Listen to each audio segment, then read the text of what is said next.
So, ako yung mga realizations sa life, and mga sad girl moments na ako. Masad lang ko og thing para ma-remind ko sa fact nga or ka-disable ko sa what I would really want in life because I don't have that much support as I would like. Like, if only you guys know some things nga I had to go through. Masad ko ha because nurag ma-drown ko ng mga thoughts. I had an episode, nag-crash out jud ko. But everybody is so fucking loving. Like, I literally told my friends na, guys, like, what the fuck? Gusto ko mag-spiral. But, daghan kayo mag-uplift na ko and more dili ko gatagaan ng chance to, like, really self-destruct.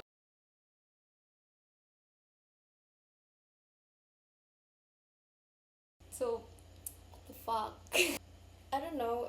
I feel like it's like second nature for me to be destructive because I grew up around that very destructive environment. Like, ticking time bomb jud people around me. And so, of course, ako na na-adopt. But like, karon, mo siya reklamo. Like, guys, come on. Hindi ko gatagaan ng reason to fucking suffer. Like, wala jud ko'y katungod ay nga sad girl. Kaya I'm so supported now. I'm so well loved now. And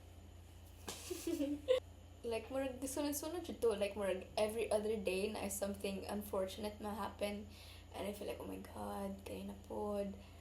But like, literally minutes later, na ay manawag and like, you know what, no worries. No need to do that. No, you don't need to for this, make up for this. This is okay. This is dealt with. Murag, what the fuck? Like, diretso lagi masolve ako mga dilemmas. Even if mahitabo na like, tagaan ko sa universe of many proof nga I'm okay, nga I'm provided, nga I'm very much guided. Of course, mabalik jud gyapon og self-destruct akong brain. Like, mag-self-pity, sad girl. You know, when you have that brain already so fucking damaged. And yeah, ganina, nagbalik na po itong mga thoughts again. So I was like, damn, limited ko ani, damn, wala ko support system ani, damn, wala ko ika-talk about this thing.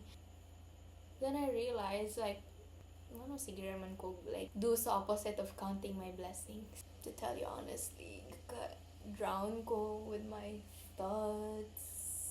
Saan ako, gosh? Then, I was like, you know what? You have a fucking choice. Gusto kaging ani for dinner, imo na mapalit. Somehow, you're able to buy it. Gusto kag iced coffee, kaya you've been craving iced coffee. Somehow, mapalit na ni mo, girl.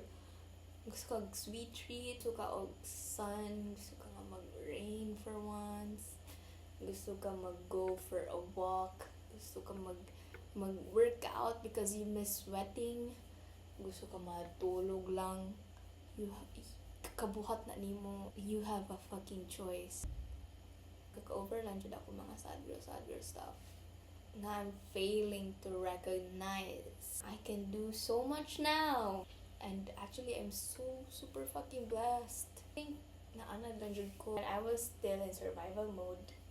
Katong grabe jud yung survival mode. I would look forward to the next big thing. Now that I'm in that big thing, ko siyang take for granted. And that's so sad. So, karon, I think as I'm coming to an end of this chapter of my life, I'm just doing my best to just take it all in. Recognize nga, this is how far I've come. Although na ako yung mga things na I don't have, dili ko fortunate ani nga aspects sa life, I'm still very much fortunate in many other aspects.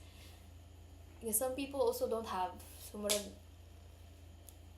laban bawi rin nga kinabuhi. Like, you can really have it all. Pero, so fact nga, you can have something. That's already something.